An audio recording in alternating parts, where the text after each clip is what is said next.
புதியகம் தொலைக்காட்சி நேயர்களுக்கு அன்பான வணக்கங்கள். இந்த நிகழ்ச்சி தெய்வ தரிசனம். தெய்வத்தில் இன்றளவும் நம்மளோடையே ஒரு தெய்வம் பயணம் செய்துக்கிட்டே இருக்கு அப்படின்னு சொன்னால் அது ஆஞ்சநேயரை தான் சொல்லுவாங்க. ஏன்னா சின்ன பிள்ளைங்கள்லேருந்து பெரியவங்க வரைக்கும் ஒரு விஷயம் நம்ம செய்யணும், அதை மறந்துடக்கூடாது, தன்னிச்சையாக செய்யணும், ஒரு உதவியே இல்லாமல் அப்படின்னு நினச்சா வழிபடக்கூடிய முக்கியமான ஒரு தெய்வம் ஆஞ்சநேயர். இன்றளவும் பல பேர் நான் காலையில் 4 மணிக்கு எழுந்திருக்கணும்னா அலாரம்லாம் ஃபிக்ஸ் பண்ண மாட்டாங்க. ஆஞ்சநேயர்கிட்ட சொல்லிட்டேன்ப்பா, அவர் காலையில் வாயுபுத்திரன் டப்புன்னு எழுப்பி விட்டு போயிடுவார் அப்படின்னு சொல்லுவாங்க. அது நிதர்சனமான ஒரு உண்மையும் கூட. அப்படிப்பட்ட மிக பிரம்மாண்டமான ஒரு ஆஞ்சநேயரை பற்றி தான் இன்றைக்கு நம்ம தெய்வ தரிசனம் நிகழ்ச்சியில் தெரிஞ்சுக்க போகிறோம். எங்கே இருக்காரு பார்த்தீங்கன்னா ஆம்பூரில் இருக்கக்கூடிய ஆஞ்சநேயர் கோவில் பற்றிய அற்புதமான தகவல்களை நம்மிடையே பகிர்ந்துக்கிறதுக்காக இணைந்திருக்காங்க ஆன்மீக சொற்பொழிவாளர் சம்பத் சுப்பிரமணியம் அவர்கள். வாங்க சார், வரவேற்கலாம். வணக்கம் சார். வணக்கம் மேடம். சார், தெய்வங்களில் ஒரு வாயு ரூபமாக இன்றளவும் நம்மளோட இருக்கக்கூடிய ஒரு தெய்வம். நிறைய பேர் சொல்லுவாங்க, நீங்கள் யோசிச்சு பாருங்கள், உங்கள் பக்கத்திலே இருக்கிற மாதிரி ஒரு உணர்வு ஏற்படும், அந்த உணர்வை கொடுக்கக்கூடிய ஒரே கடவுள் ஆஞ்சநேயர் தான் அப்படின்னு சொல்லுவாங்க. பிரம்மாண்டமாக காட்சி கொடுக்குறாரு ஆம்பூரில். இங்கு இந்த ஆஞ்சநேயர் உருவான வரலாறு என்ன? அதாவது அந்த ஆஞ்சநேயருக்கு மிகப்பெரிய ஒரு விஷயம் என்னென்னா, சனி பகவானுடைய தாக்கத்தை முழுவதுமாக நிற்கக்கூடிய ஆஞ்சநேயர் என்பதற்காக தான் அவர் கீழே ஒருத்தர் மெரிச்சிட்டு இருக்க மாதிரி இருக்கும். அது ஒன்றும் இல்லை, சனி பகவானை மெரிப்பது போல் அந்த ஆஞ்சநேயர். சில பேர் தவறாக புரிந்து கொள்வார்கள், சனி பகவானை ஆஞ்சநேயரை மெரிக்கிறாருன்றது தவறான கருத்துன்னு சில பேர் சொல்லுவாங்க. ஆனால் அது அப்படி கிடையாது. அவர் என்ன சொல்கிறாருன்னா, நாம் சரியாக இருந்தோம் என்றால் அந்த சனியுடைய தாக்கம் நம்மளுக்கு வராது என்பதற்காக தான் அந்த சனி பகவானை கீழே போட்டு மெரிச்சிட்டு இருக்க மாதிரி இருப்பார். ஒரு காலில் அந்த சனி பகவானை மெரிக்கக்கூடிய அந்த சிற்பம் தான் நம்ம அந்த மூலஸ்தானத்தில் பார்ப்போம். அதுதான் அங்கே மிகப்பெரிய விசேஷம் கூட. அந்த தாக்கம் இப்போ ஒரு மனிதனுடைய 120 ஆண்டு காலங்களில் 60 ஆண்டு காலங்கள் அந்த சனி பகவான் என்ற தாக்கத்திலே போயிடுது. அப்போ அவர்கிட்ட இருந்து நம்ம வெளியே வரணுன்றதுக்காக தான் அந்த அந்த சுவாமி ஒரு காலால் ஒரு ஒரு ஒரு நபரை மெரிப்பது போல இருக்கும். ஆனால் சனி பகவான் அப்படிங்கிறவர் தர்மவான் தானே. அவர் நாம் என்ன செய்தோம் தவறா சரியான்னு பார்த்து தானே அவர் தண்டனை கொடுக்குறாரு. சரியாக இருந்தவங்களுக்கு அவர் தண்டனை கொடுக்கறது இல்லையே. நிச்சயமாக. இப்போது 60 ஆண்டு காலங்களில் நாம் செய்த தவறை அனுபவிப்பதற்காக பிறந்துள்ளோமா, இல்லை செய்த நன்மையை அனுபவிப்பதற்காக பிறந்திருக்கிறோமானே ஒருத்தர் கூட்டு கேட்டால் டக்குன்னு சொல்ல தெரியாது. ஆசைப்படுறவங்க எல்லாரும் நான் நன்மை செய்ததுக்கு தான் அனுபவிக்கணும்னு சொல்லுவாங்க இல்லையா? கரெக்ட். இது ரெண்டுமே மிக்சடுன்னு நான் சொல்கிறேன். 120 வருஷத்தில் 60 ஆண்டு காலங்கள் சனி பகவானுடைய தாக்கம் ஒருவருக்கு நிச்சயமாக உண்டு. அந்த தாக்கத்திலிருந்து நம்மை காத்து கொள்ள வேண்டும் என்றால் வாயு புத்திரனை பிடித்து கொள்ள வேண்டும். சனி பிடிக்காத தெய்வங்கள் 2 பேர் தான், ஒன்று விநாயகர், ஒன்று ஆஞ்சநேயர்.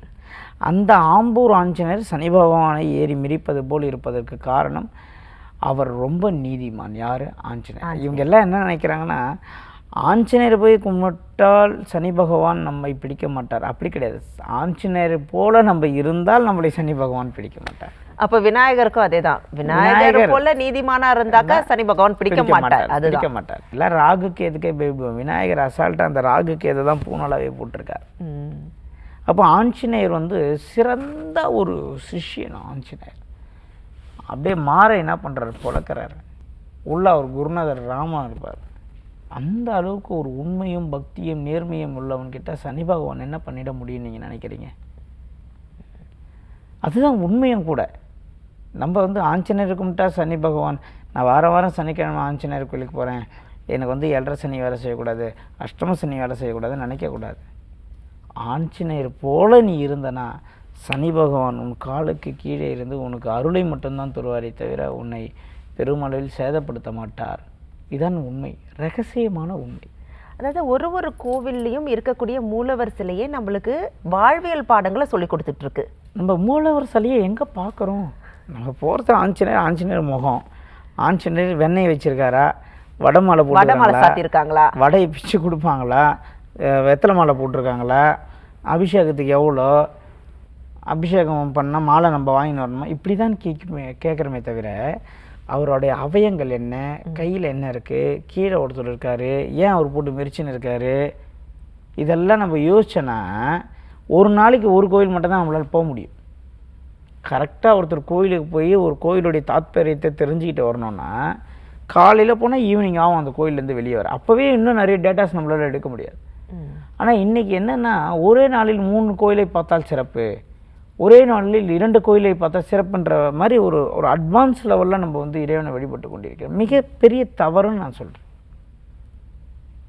ஒரு கோயிலுக்கு போகிறோன்னா A to Z அந்த கோயில் எதற்காக உருவானது என்ன, ஏன் அவர் ஆஞ்சநேயர் போட்டு மெரிக்கிறாரு, ஏன் சனி பகவானால் ஆஞ்சநேயரை பிடிக்க முடியல,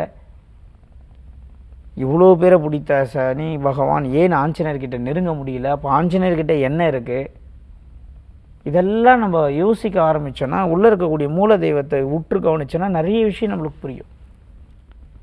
அந்த ஆம்பூர் ஆஞ்சநேயர் கோயில் உள்ளே போய் அப்படியே அங்கேயும் கல் தூண் தான் இருக்கும். அந்த கல் தூணாண்ட நீங்கள் நின்னீங்கன்னா உங்கள் தலைக்கு மேலே கருடன் பறப்பார். யார் நின்னாலும் மிரண்டு போயிருக்காங்க, நிறைய பேர் மிரண்டு போயிருக்காங்க. எப்படி இது சாத்தியம்னு. நீங்கள் ஆத்மார்த்தமாக அந்த ஆஞ்சநேயர் போய் அப்படியே சரணாகதியாக நீங்கள் உங்கள் வாழ்க்கை மாறணும்னு சொல்லி அந்த ஆஞ்சநேயர் கோயிலுக்கு போய் அந்த அந்த அந்த அந்த தூணாண்ட நின்று நீங்கள் ஒரு சுற்றும் போதே உங்கள் தலை மேலே கருடன் பறப்பார். அது மிகப்பெரிய ஆசீர்வாதம் இல்லை? ஏதாவது இந்த கருடனுக்கு யாருன்னா ட்ரைனிங் கொடுக்க முடியுமா, இல்லை யாருன்னா சொல்லி வச்சு பறக்க வைக்க முடியுமா? இயற்கை எவ்வளோ பெரிய அதீத சக்தி வாய்ந்தது என்பதை தெரிந்து கொள்ள இதெல்லாம் நீங்கள் பார்த்தா உங்களுக்கு புரியும். ஒரு ஒரு பாமர ஏழை ஒருத்தவங்க போகிறான், ஆஞ்சநேயா நீ தான் என்னை காப்பாற்றணுன்னு, அப்படியே இந்த கொடிமரத்தை நினைக்கிறான், அப்படியே அந்த கருடன் வந்து தலை மேலே பிறக்குது. ஒருவருக்கு மட்டுமல்ல, பலாயிரம் பேருக்கு இது நடந்த உண்மை, இன்னமும் நடந்துட்டு இருக்க உண்மை, இனிமேலும் நடக்க போகிற உண்மை. ஸோ நம்மளுடைய நேயர்கள் யார் போனாலும் அந்த கல்தூண் பக்கத்தில் நின்று ஆஞ்சநேயரை தரிசனம் பண்ணுறதுக்கு மறந்துடாதீங்க. அப்படி கல்தூண் பக்கத்தில் நின்று நீங்கள் தரிசனம் பண்ணும்போது மேலே கருடர் வட்டம் இடுறாரான்னு பாருங்கள். இன்னொரு முக்கியமான ஒரு கேள்வி இருக்குது. எப்போவுமே கருடன் தலைக்கு மேலே வட்டம் இடும்போது வேண்டுதல் வைக்கணும்னு சொல்லுவாங்களே, வைக்கலாமா? உங்களுடைய வேண்டுதல் வைக்கலாமான்றதை தாண்டி உங்களுக்கு ஒரு நல்ல விஷயம் நடக்க போகுதுன்னா தான் உங்கள் தலைக்கு மேலே கருடன். இது எல்லாருக்கும் நிகழாது இல்லையா? ரொம்ப ரேர், ரொம்ப ரொம்ப ரேர். அதுவும் இந்த ஆஞ்சநேயர் கோயிலில், ஆம்பூர் ஆஞ்சநேயர் கோயிலில் அதை நீங்கள் கண்கூட பார்க்கலாம். 100 பேர் போகிறீங்கன்னா அதில் 10 பேர் கண்டிப்பாக பறப்பார். ஏன்னா அந்த 10 பேர் சரணாகதியான பக்தியில் போவாங்க. சில பேர் போவோம், நம்மளும் போவோம், பறக்குதான்னு பார்க்கலாம், கருடன் பறக்குதான்னு பார்க்கலான்றதுக்காகவே சில பேர் போவாங்க. அதை கருடன் பார்ப்பார், நம்ம கருடன் பார்க்க முடியாது. ஆனால் சரணாகதியாக நம்பி ஆஞ்சநேயர் பார்க்க செல்லக்கூடிய எந்த பக்தனாக இருந்தாலும் அந்த கருடனுடைய தரிசனம் நிச்சயமாக உண்டு, 100% உண்டு. பெருமாளுக்கும் கருடனுக்கும் தானே தொடர்பு. இங்கே ஆஞ்சநேயருக்கு வராரு, வருவார். இதுதான் முக்கியமான ஒரு விஷயமா நம்ம இங்கே பார்க்கணும். இதுக்கு பின்னாடி பல ரகசியங்கள் உண்டு. அங்கேயும் சில மகான்களுடைய ஜீவ சமாதிகள்லாம் உண்டு. ஆம்பூரில் அமைந்திருக்கக்கூடிய பெரிய ஆஞ்சநேயர் கோவில். இந்த கோவிலில் வீற்றிருக்கக்கூடிய ஆஞ்சநேயர் நமக்கு அருள் பாலிக்கிறார். எப்படி அந்த அருளை நம்ம பெறணுங்கிறதுக்கான வழிமுறைகள் இருக்கு இல்லையா? வாங்க கேட்டு தெரிஞ்சுக்கலாம். சரி, இப்போ நம்ம ஆம்பூர் பெரிய ஆஞ்சநேயரை பற்றி நீங்கள் அற்புதமான விளக்கங்கள் கொடுத்துட்டு இருக்கீங்க. என்னதான் நம்ம விளையாட்டாக வந்து தரிசனம் பண்ண போகும்பொழுது வடமாலை சாத்தியிருக்கு, வெண்ணெய் வச்சுருக்காங்க அப்படின்னு சொன்னாலும் அதற்கு பின்னாடியும் வலிமையான காரணங்கள் இருக்கு இல்லையா? எதற்காக நம்ம வந்து ஆஞ்சநேயருக்கு வெண்ணெய் சாத்துறோம், வடமாலை சாத்துறோம்? ஆஞ்சநேயர் வந்து 5 வகைப்படும். பக்த ஆஞ்சநேயர், முக்த ஆஞ்சநேயர், வீர ஆஞ்சநேயர், இப்படிலாம். ஆஞ்சநேயரை வழிபட்ட காரணமே என்னென்னா, ஒரு இடத்தில் நாம் இருந்து கொண்டே நம்ம ஒரு விஷயத்தை பாஸ் பண்ணணும்னா அதுக்கு நம்மளுக்கு என்ன வேணும்னா காற்று வேணும். ஃபோனில் பேசினாலும் காற்று வேணும். ஒரு நாட்டை விட்டு நாட்டை தாண்டணுன்னாலும் உங்களுக்கு என்ன வேணும்னா இது வேணும். ஃப்ளைட்டில் போகணும், ஒரு படகுல போகணும். காற்று இல்லாமல் ஒரு இடத்திலிருந்து எதையுமே நீங்கள் பாஸ் பண்ண முடியாது, நகர்வு இருக்காது. அந்த நகர்வுக்கு உண்டான எட்டே வந்து ஆஞ்சநேயர் தான். அதில் எந்த விதமான மாற்று கருத்தும் இல்லை. இப்போது ஒரு விஷயத்தை இந்த ஆஞ்சநேயர்னு சொல்லும்போது சொல்லிடுறேன். தேய்பிறை அஷ்டமி அன்னைக்கு நிறைய பேர் காலபைரவருக்கு வடலாம் சாத்துவாங்க. அது பிரசாதமாக வேற கொடுத்துருவாங்க. அதுதான் இங்கே பெரிய பிரச்சனை. அந்த வடமாலை சாத்தி அதை எதுவுமே தண்ணியில் கரைச்சிடணும். இதுதான் தாத்பரியம். கால பைரவருக்கு சாத்தணும். ஆமாம் ஆமாம். ஆனால் ஆஞ்சநேயருக்கு கொடுத்ததை மக்களுக்கு கொடுக்க வேண்டும். இந்த இறை வழிபாட்டில் பல ரகசியங்கள் அடங்கியிருக்கு. இதில் என்னென்னா, வடமாலை சாத்திரன்ற பேரில் ஆஞ்சநேயருக்கு நிறைய பேர் நம்ம உளுந்தம் வடையில் செஞ்ச வடையில் மாலை சாத்துவோம். அது வடமாலை கிடையாது. உண்மையிலே வடமாலை என்பது நம்ம வந்து ரெகுலராக கோயிலில் இருக்கிறவங்க அவங்கக்கிட்டேயே சொன்னால் தட்டை மாதிரி இருக்கும். ம். அதுதான் கரெக்டான வடமாலை. எந்த வேண்டுதலுக்காக வடமாலை சாத்துறாங்க? அதாவது நீங்கள் வெண்ணையும் கேட்டீங்க, வடமாலையும் கேட்டீங்க. ஆமா. ஒரு வழக்கு தீரவே இல்லை,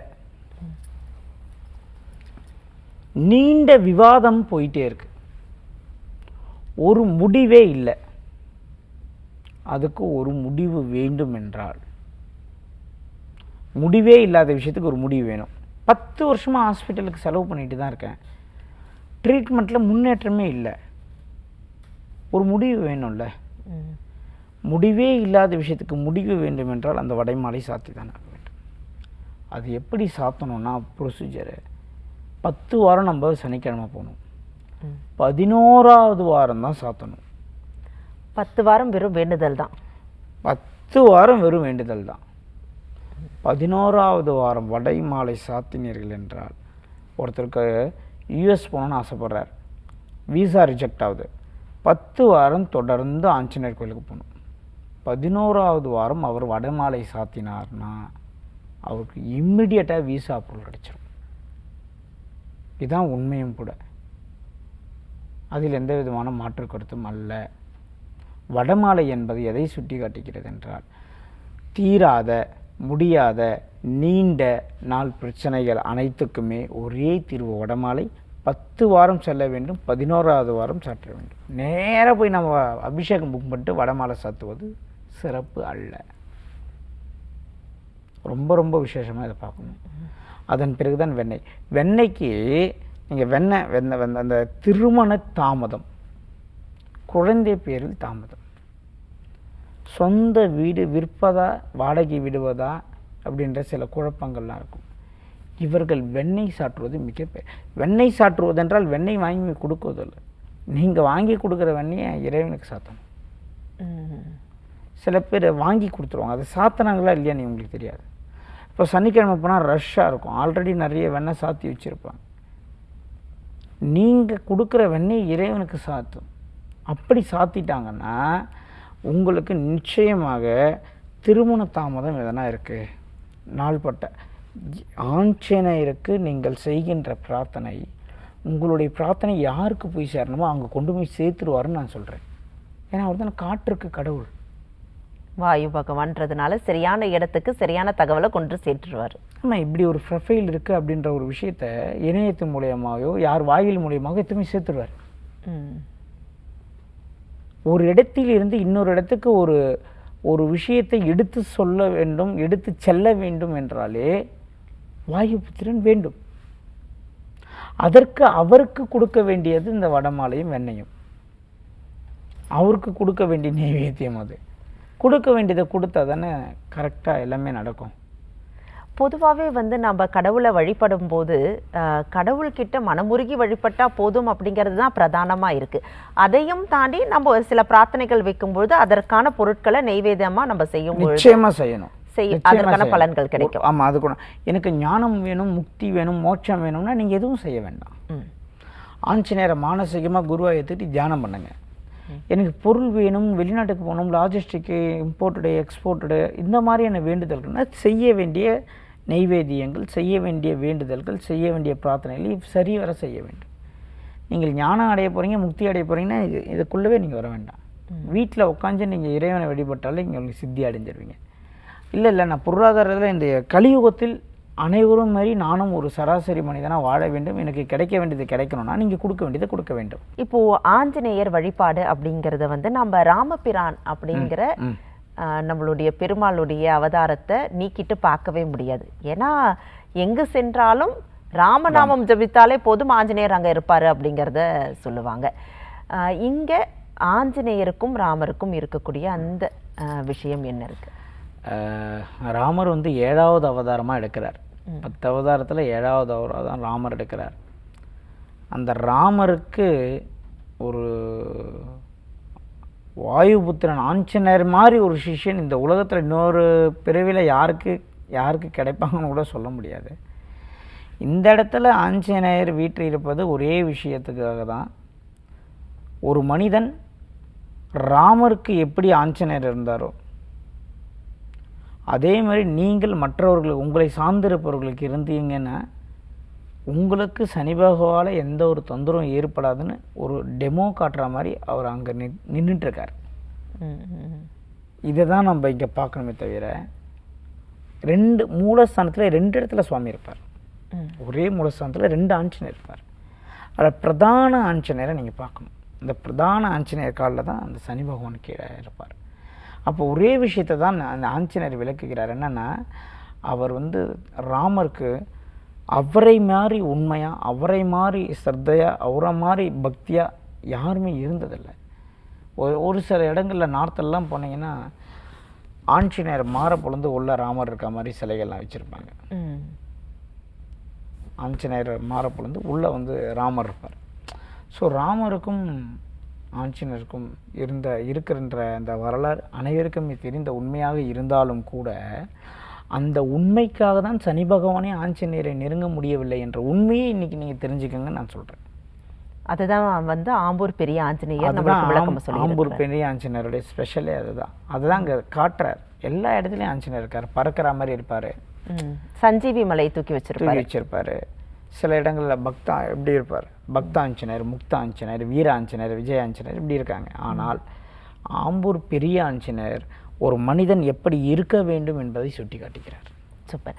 எந்த ஒரு கோயிலுக்கும் விசேஷ தினங்கள் அப்படிங்கிறது இருக்கும் இல்லையா? நம்மளுடைய ஆம்பூர் பெரிய ஆஞ்சநேயருடைய விசேஷ தினங்கள் குறித்து சனிக்கிழமை நல்ல ஒரு நாள். பெரிய ஆஞ்சநேயரை வணங்குவதற்கான அற்புதமான நாள் சனிக்கிழமை.